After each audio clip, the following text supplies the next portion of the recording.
as my father and I were designing the game, we wanted to think about all of the intricacies of real life Major League Baseball and how we could bring that into the simulation. And part of it through testing got thrown out and part of it got tweaked. And the concept of media got tweaked. Because of the regional baseball TV contracts, if you look at TV outlets like Yes, Comcast, Fox Regional, a lot of baseball teams have regional sports contracts with television, and we wanted to incorporate some kind of media aspect where players could get money or help themselves a little bit. And the first iteration of the game, we had the concept of a media outlet, and it gave you a bonus payout die roll. And it was worth some victory points at the end.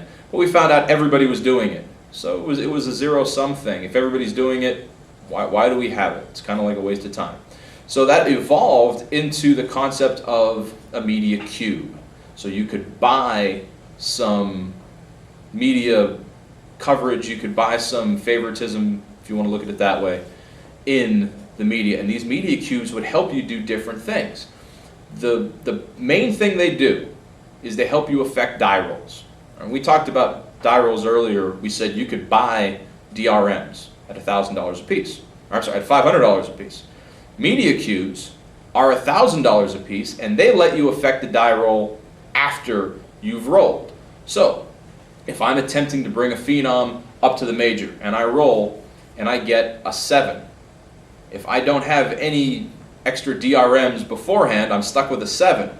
However, if I have a media cube, I could burn that media cube and give myself a +1, which makes it an 8. And an 8 makes that phenom into an all-star. It's a really valuable tool for yourself. Now, the way that die rolls work, once you make that die roll, you go around the table. If anyone else wants to affect it with their media cubes, they can. Now, how are they going to affect it? Most likely they're going to drop it down. So if had I rolled a 10, if I have 3 opponents who each want to kick in 1 media cube, they drop that 10 down to a 9, 8, 7. The last person who gets to interact with media is the person who rolled. So if I have media, I can bump that 7 back up a little bit.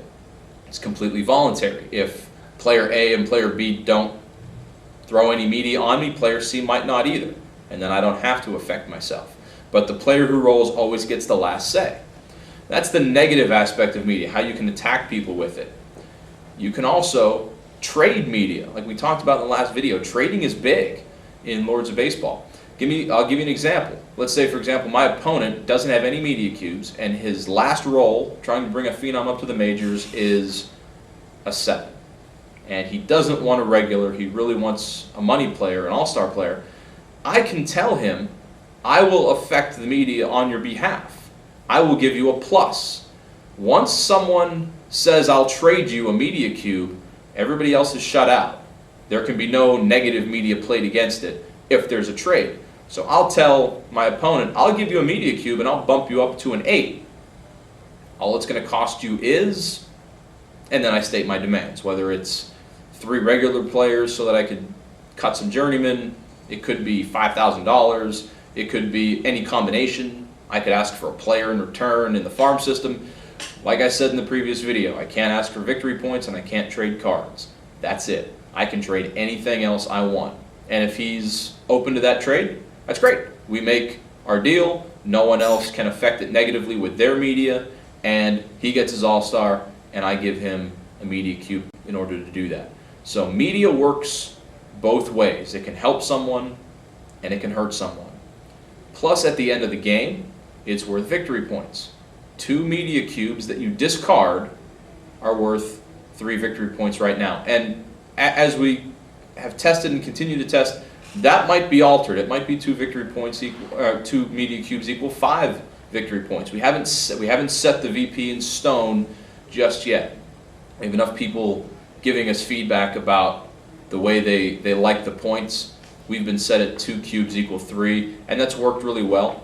But we've also adjusted the amount of media cubes you are allowed to accumulate throughout the year. As of now, you can accumulate up to 15 unless you have a 1 or 2 star front office. We talked about those limitations in earlier videos. But you can buy up to 5 media cubes at a time during each payout phase. You can do a lot of cool stuff with them. They add to the interactivity, they add to some of the flavor of the game, and they're also worth victory points at the end. Coming up, we're going to talk about the catch-up mechanism. What happens if you fall behind? Are you totally lost, or is there a way to get back into the game? We'll talk about that next. Stay with us.